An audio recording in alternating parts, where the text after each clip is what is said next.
Hey guys, I'm Lucian Graves, and tonight's video is based around my book Saint Samuel. It is chapter 3, and for those of you that are just now joining me, uh, the disclaimer that I've posted in the past two videos is essentially this book was inspired by events in my life, uh, none of which is actual factual. It's like a fictional version of what I've lived through. A lot of what you see in this book is metaphors for pieces of my soul dying. And I say that because of me being in like a former addict and living the life of drugs and all that stuff. I do not in any way, shape, or form condone or glorify anything like that in this book.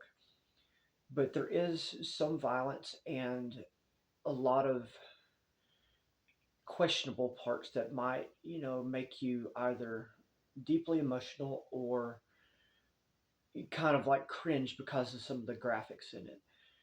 But it was essentially my way of coping and understanding who I'd become as a person. I am in therapy at the moment because of some of the stuff, and this is more or less my way of doing therapy with myself. It tends to happen like that with some people.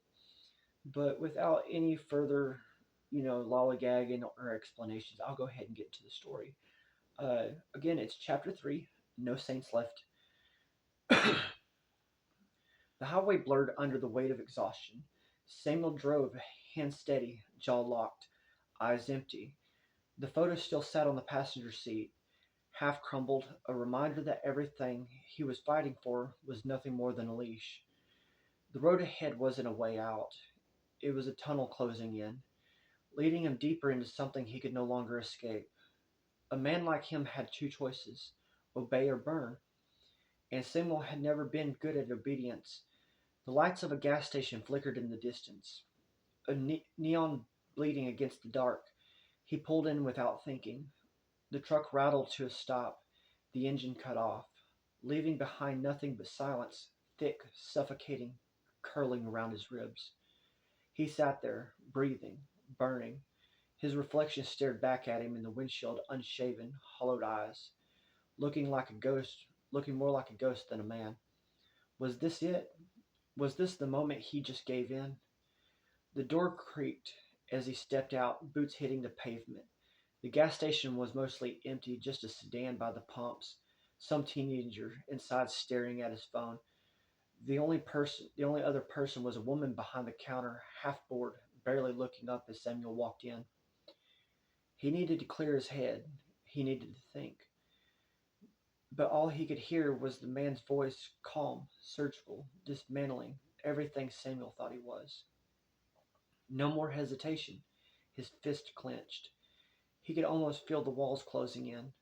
He grabbed a bottle of water from the fridge, barely tasting it as he took a sip. His mind already splintering, thoughts ricocheting like bullets. He needed an out, but what did that even mean? There was no quitting, no running, no hiding. He thought about Dylan, how much that bastard knew, how much he had probably already told Ruiz. Thought about Rachel, her tired eyes, the exhaustion in her voice every time they spoke. And then, worst of it all, he thought about his son, still innocent, still untouched by the weight of what his father really was.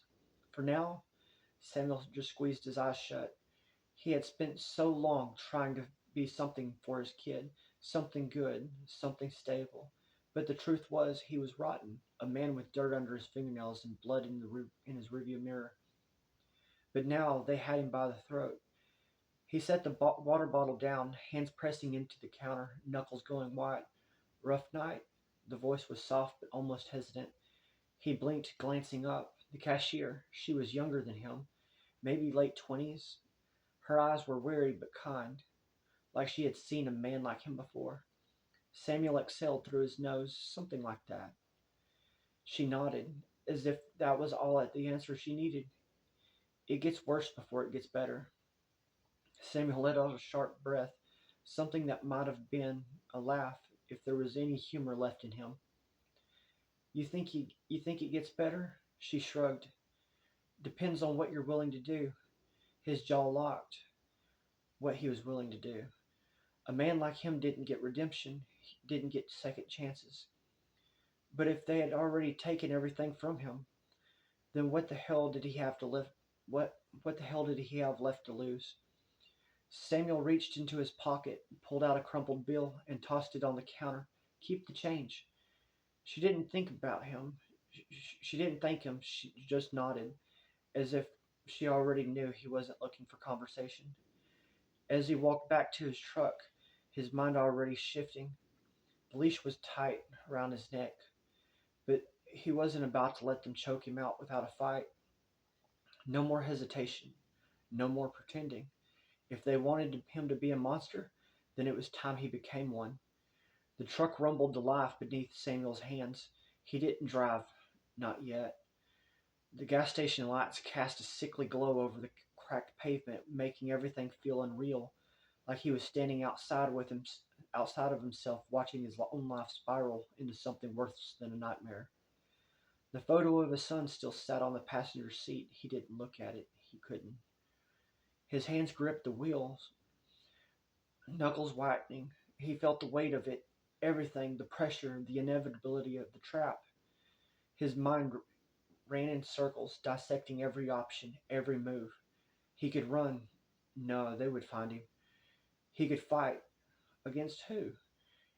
He didn't even know how deep this went. He could tell Rachel and put them both in danger. No, she already hated him. He wouldn't give her another reason to keep her son further away from him. That only left one path. Play the game. For now. His breath shuddered as he exhaled, forcing his pulse to slow. He reached over, picked up the photograph, and folded it carefully before sliding it under his jacket pocket. Then he drove. The highway was a blur. At some point he ended up at his usual motel, one of the nameless, forgettable spots just off I-20, the kind of place people went when they didn't want to be found. The key was cold in his palm as he let himself inside. The room was the same as always, dim, hollow, walls stained with old smoke, the carpet stiff under his boots, the air conditioning hum, filling the silence with an uneasy buzz. Samuel locked the door, and then he leaned against it, exhaling slow. It should have been a relief to be alone, but all it did was bring back the weight of everything crashing back down on him. He pulled the gun from the glove compartment earlier and set it on the nightstand. The metal was warm, familiar. He stared at it for too long, not thinking about using it. No, not yet. Just thinking about how it come to this. A year ago, he had been almost free, almost had enough money saved up to fight for joint custody, almost had a way out of the oil fields, almost had a chance. But almost wasn't good enough. Now the walls were closing in, and there was no way back. His phone vibrated. His stomach turned into ice. He pulled it out, staring at the screen. Unknown number. His pulse hammered. He let it ring. Once. Twice. Then finally answered. Silence. Then a voice. Calm. Measured. Familiar. Samuel. His jaw clenched. Yeah? The man on the other end exhaled, as if he already knew the answer to whatever question he was about to ask. You understand now, don't you? Samuel said nothing. You belong to us. The words were delivered without cruelty, without threat, just fact. Samuel closed his eyes. He didn't need to ask what they wanted. They had made it clear. There was no choice, no way out, only obedience. His hands curled into a fist. He could feel the pulse in his throat, his chest, his skull. He could say no. He could fight. He could die for it. But his son, he had no part in this war. Samuel swallowed hard, his voice coming out hoarse. What do you need me? What do you need me to do? A pause. Then the man on the other end smiled, and Samuel knew in that moment that whatever came next, it would be worse than anything he had done before. The silence on the other end of the phone call stretched out far too long. Then came the man's voice, smooth and certain. "There's a package waiting for you." Samuel's grip tightened around the phone. A package. Not drugs, not cash. Something else. Something worse. "Here?" "Where?" His voice said, flat and dead. There was a rustle of movement, like the man was checking his watch. "Outside your door." Samuel's stomach clenched. His free hand reached for the gun on the nightstand before he could stop himself. The call ended. A cold sweat prickled against his skin. He turned toward the door, muscles coiling, the weight of the pistol still settling against his palm. He had heard nothing, no footsteps, no knock. But as he approached, the peephole revealed it was true. A small, unmarked black duffel bag sat out against the threshold. Nothing else. No car speeding away, no shadow waiting in the distance, just the bag. Samuel hesitated for half a second longer, then slowly he unlocked the door, gun raised, body tense, as he stepped into the humid night air. The parking lot was empty. His gut twisted, every instinct in him screaming at him. But he had no choice. He bent down, grabbed the bag, and stepped back inside, locked the door, engaged the deadbolt, and then slowly unzipped it.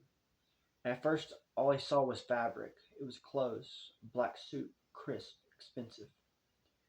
Then beneath it, a white envelope. His name was written on the front. He ripped it open. Inside was a single slip of paper printed with two words: "Put it on." A chill skated down his spine. He turned back to the bag, pushing aside the suit, checking the bottom. No money, no drugs, no weapons, just the suit, and underneath it an address, a single typed note. "Be there in 1 hour." Samuel stared at the instructions, bile rising in his throat. This wasn't a run. This wasn't a simple job. This was something else. Something personal. Something that meant they weren't just testing his loyalty anymore. They were shaping it, molding him into exactly what they wanted. And the worst part? Samuel already knew where he was going to do. Because if he didn't, they would make sure his son paid the price. 30 minutes later, he stood in front of the motel mirror, unrecognizable. The suit fit perfectly. The crisp fabric draped over the shoulders like a second skin, tailored to him before he had even known he'd be wearing it. This wasn't a message. This was a rebirth, a transformation into the man they needed him to be. Samuel buttoned the jacket with slow, deliberate hands, breathing through the nausea rising in his throat. Then he gripped the gun, slid it inside his waistband beneath the suit, and left the motel room without looking back. Because tonight, whatever this was, whatever came next, Samuel wasn't walking into it as himself. He was walking into it as who they wanted him to become. The drive to the address was silent except for the sound of his own breath, slow, steady, controlled, but unnatural, forced. The city blurred past, neon streaking against the windshield headlights, swallowing the road ahead. He was moving forward, but he wasn't in control. Not anymore. The suit felt foreign against his skin, like armor he hadn't earned. It smelled like money, like power, like the kind of men he used to hate. Now he was one of them, or at least that's what they wanted him to believe. The location was downtown, a building tucked between high rises, discreet but important.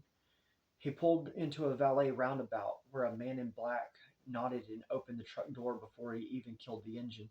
No questions, no hesitation. Samuel stepped out, sliding the gun deeper into his waistband as the valet drove away. The air was thick with something rotten, not literal decay, but something worse, something unseen, something hidden. Beneath the polished exterior and wealth and power. Samuel had worked the oil fields, walked through back alley deals, driven across state lines with bodies in the trunk, but he knew the filth. But he knew filth when he felt it.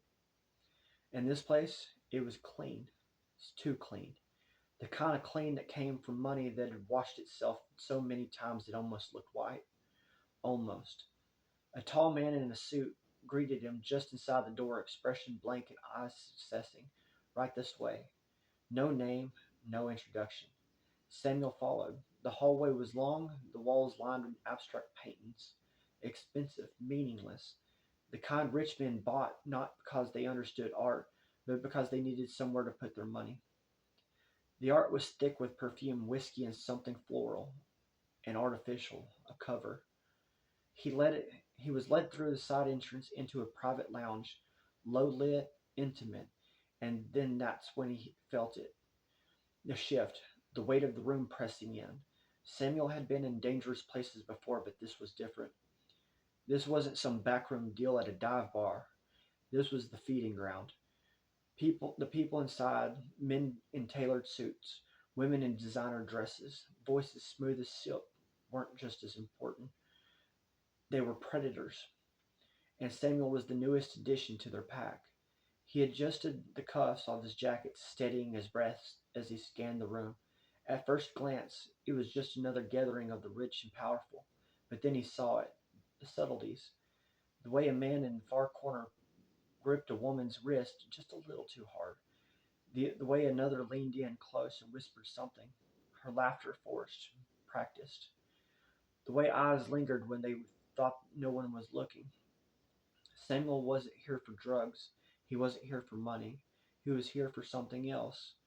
A waiter approached with a tray of drinks, his posture stiff, his smile plastic. Samuel ignored him.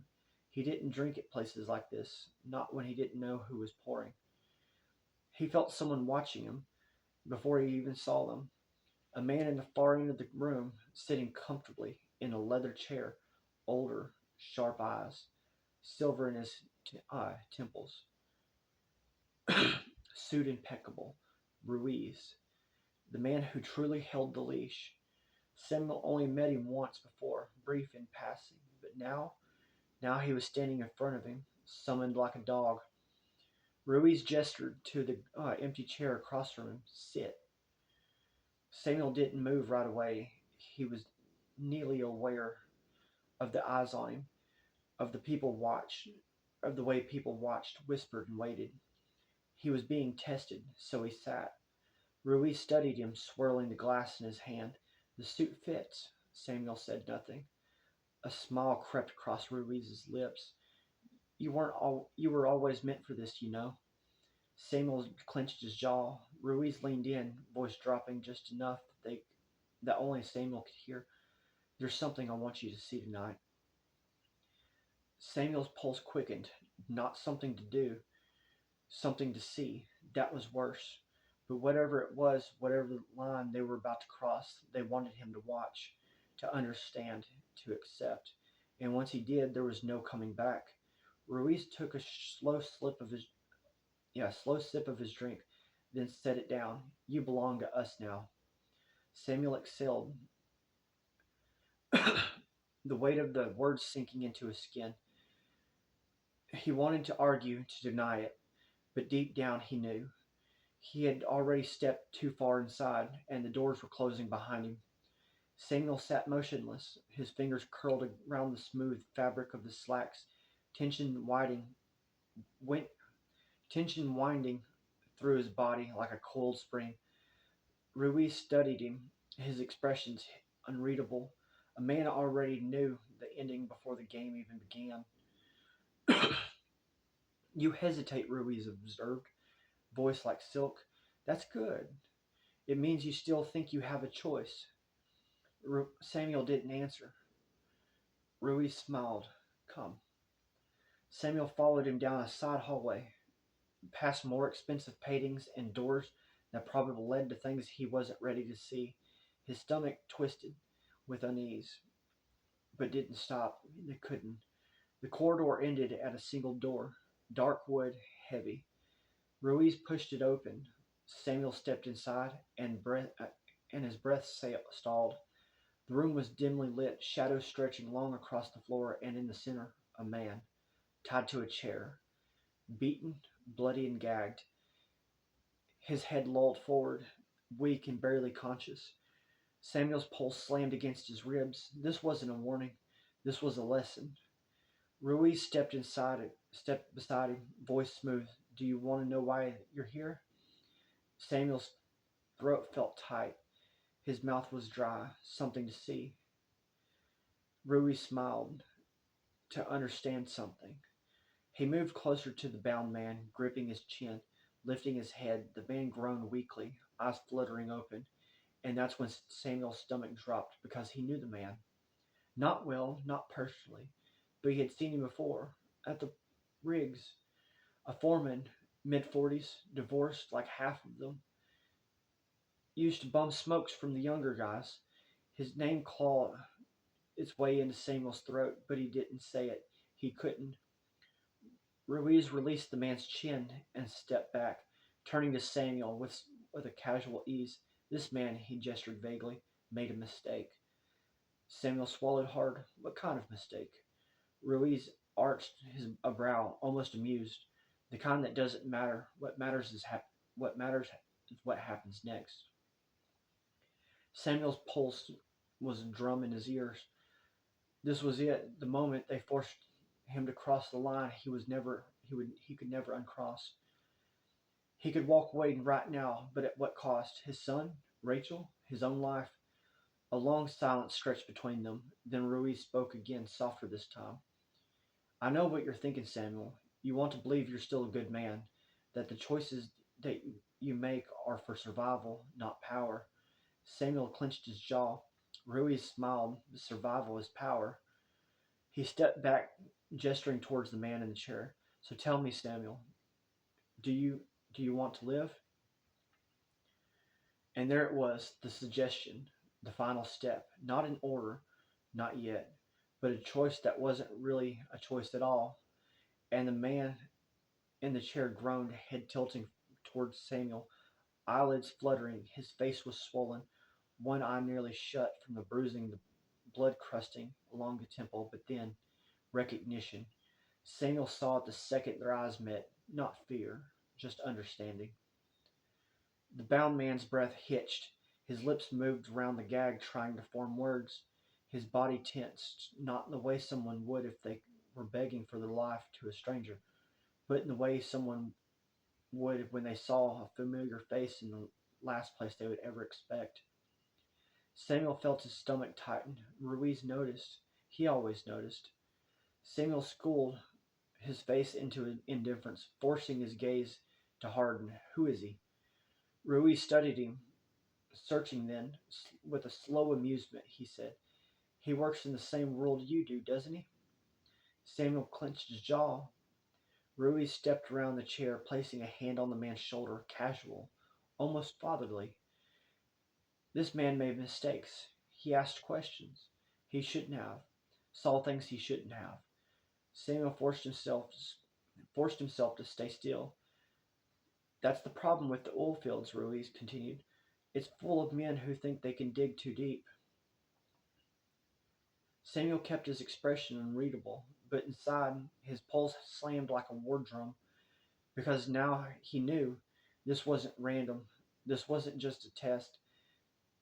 This man, the bound foreman, had seen something, and whatever it was bad enough to land him here. The victim's eyes flickered toward Samuel again, desperate, searching. He knew Samuel. Maybe not personally, but enough. Enough to believe, to hope that Samuel wasn't like these men, that Samuel might help. That was the worst part of it. The hope. It made Samuel sick, because he wasn't sure if he had any of himself left. Ruiz's voice pulled him back. You see, Samuel, there's no room in this world for men who hesitate. He reached into his jacket and pulled out a small, sleek pistol, offered it to Samuel. Clean, quick, no mess. Samuel stared at the gun. His fingers twitched. His entire body screamed against what was coming. He could feel everything unraveling. His morals, his choices, the last sliver of a man he used to be. Because now this wasn't just a job. It wasn't just another line to cross. It was someone who had seen too much. And that meant one thing. If Samuel didn't kill him, then Ruiz would kill them both. The foreman's breathing turned ragged. His chest rose and fell in short, sharp bursts. His bound hands strained against the rope. Ruiz still holding out the gun, waiting, and Samuel knew this was it, the moment, the one that decided if he was a man or a monster. Samuel's fingers curled around the gun, the cold steel pressing against his palm. The weight of it just wasn't physical, it was the verdict. He tried to steady his breath, but the man in the chair, the foreman, was just looking at him through eyes bloodshot with terror and something worse, recognition. Samuel saw it in real time, the hope dying, the realization settling in. Samuel wasn't here to save him, he was here to erase him. Ruiz stood still, watching a predator and like a stood still watching a predator enjoying the moment before the kill. Samuel raised the gun, his heartbeat pounded like a war drum. His mind screamed, a thousand voices, none of them making sense. Then he pulled the trigger. Click. Nothing. The gun was empty. The silence that followed was absolute. Samuel's body locked up, a rush of ice stabbing through his veins. Ruiz smiled, slow, knowing. Samuel didn't move, didn't breathe, as Ruiz reached forward and took the pistol back with an easy, practiced motion. Good, Ruiz murmured, voice low, almost pleased. No hesitation. He turned the gun over in his hands, inspecting it before slipping it back into his jacket. Then he stepped closer, his voice just for Samuel now. You understand now, don't you? Samuel swallowed against the tightness in his throat. This world doesn't reward the weak, Ruiz continued. It doesn't care for those who flinch, who hesitate, who let emotions get in the way. He gestured toward the door. He gestured toward the foreman, still tied and still trembling. Men like him, they break. Men like you, Ruiz's gaze darkened, you become something more. Samuel forced himself to breathe, to control the storm inside. It was a test. It had always been a test. Not about killing, about willingness. Ruiz needed to see what Samuel was capable of, and now he had his answer.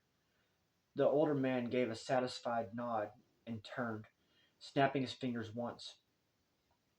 The door opened immediately. Two men entered, dressed in black and motionless. Take care of it, Ruiz ordered. Samuel didn't look at them, didn't look at the foreman.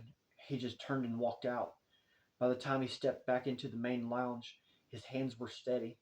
The heart, though, that was another story.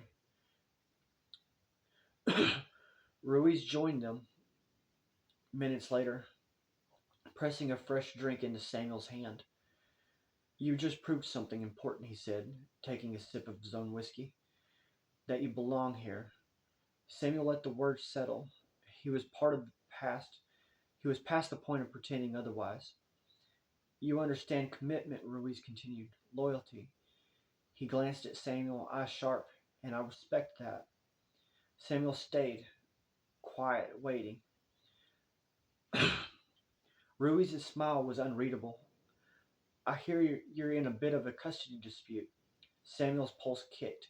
Ruiz swirled his drink, feigning indifferent.